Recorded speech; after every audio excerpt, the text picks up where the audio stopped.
बाड़मेर लोकसभा से कांग्रेस के उम्मीदवार उम्मीदवाराम बेनीवाल बाजी मार चुके हैं। उम्मीदवाराम बेनीवाल इस वक्त हमारे साथ में। उमेश जी, बहुत बहुत बधाई आपको।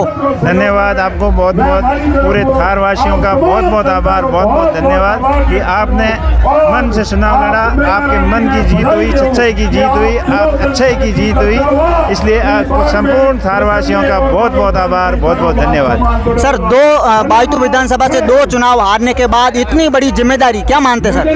बिल्कुल बखूबी, जो बाड़मेर जैसलमेर की जनता ने, थार की जनता ने जो भरोसा किया है, उनकी जनता की उम्मीदों के ऊपर पूरा खरा उतरेंगे। अच्छा, बिल्कुल सर, क्या कहना चाहेंगे जिस तरह से बाड़मेर के युवाओं के पूरा चुनावी दौर चला, उसके बाद में कहीं ना कहीं बाड़मेर की सीट हॉट सीट मानी जा रही थी, लेकिन आप एक तरफा चुनाव जीत रहे सर? बिल्कुल संगठित होकर कांग्रेस पार्टी के कार्यकर्ता, आरएलपी के कार्यकर्ता, समस्त पदाधिकारी, समस्त कार्यकर्ता, समस्त जनप्रतिनिधि सबने मिलकर संगठित होकर अच्छी प्लानिंग से चुनाव लड़ा और जनता का मन जीतने में सफल हुए। आप शुरुआत से एक बात का जिक्र करते आ रहे थे कि जयपुर नहीं, मुझे दिल्ली रास आ रहा है। वाकई में आपको दिल्ली रास आ रहा है? बिल्कुल, जनता ने पुकार सुनी। मैंने 2 बार जयपुर का प्रयास किया लेकिन नहीं सफल हो पाए।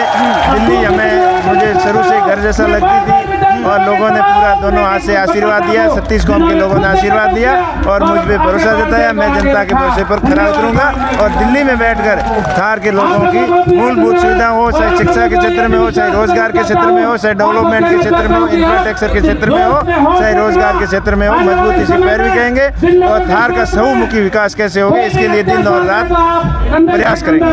बिल्कुल सर, अगर एक लाइन के अंदर पूछूं तो उम्मीदवाराम बेनीवाल इस जीत का श्रेय किसको देते हैं? देखिए, समस्त बाड़मेर जैसलमेर बालोतरा की जनता को इस जीत का श्रेय दे रहे हैं और इसके साथ साथ संपूर्ण कांग्रेस पार्टी के नेताओं को, कार्यकर्ताओं को, आरएलपी के कार्यकर्ताओं को, और हरी जी ने बड़े भाई के रूप में भूमिका निभाई और छोटा भाई समझकर मुझे आशीर्वाद दिया। हेमाराम जी और कर्नल साहब ने अपने बेटा समाज समझकर मुझे आशीर्वाद दिया और तमाम नेता, रूपाराम जी हो, पद्माराम जी हो, मदन जी हो, कपूर साहब हो, अमरदीन जी, सब ने मिलकर दोनों हाथों से आशीर्वाद दिया और संगठित होकर चुनाव लड़ा, एकता दिखाकर चुनाव लड़ा। फतेह मोहम्मद जी ने सेव के अंदर अच्छी मजबूत भूमिका निभाई, कपूर साहब ने चौटन के अंदर, सब ने अपने अच्छे से प्रयत्न किए और विशेष रूप से मेघवाल भाई हो, चाहे मुस्लिम भाई हो, 36 कौम के लोगों ने एक जोश और उत्साह के साथ युद्ध की तरह चुनाव को लड़ा और भाईचारे की जीत हुई, प्रेम की जीत हुई, सच्चाई की जीत हुई, अच्छाई की जीत हुई।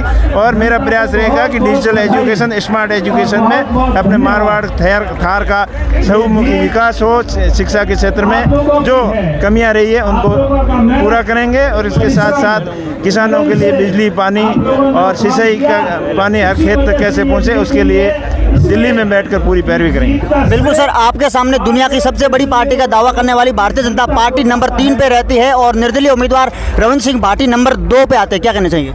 ये देखिए, ये बीजेपी के जो 10 साल का कार्यकाल रहा, विशेषकर पिछला 5 साल का, बहुत निराशाजनक रहा। बीजेपी की नीतियां सही नहीं थी, इस वजह से जनता ने उनको नकार दिया और ये परिवर्तन की शुरुआत थार से शुरू हुई और दिल्ली तक परिवर्तन की लहर चली।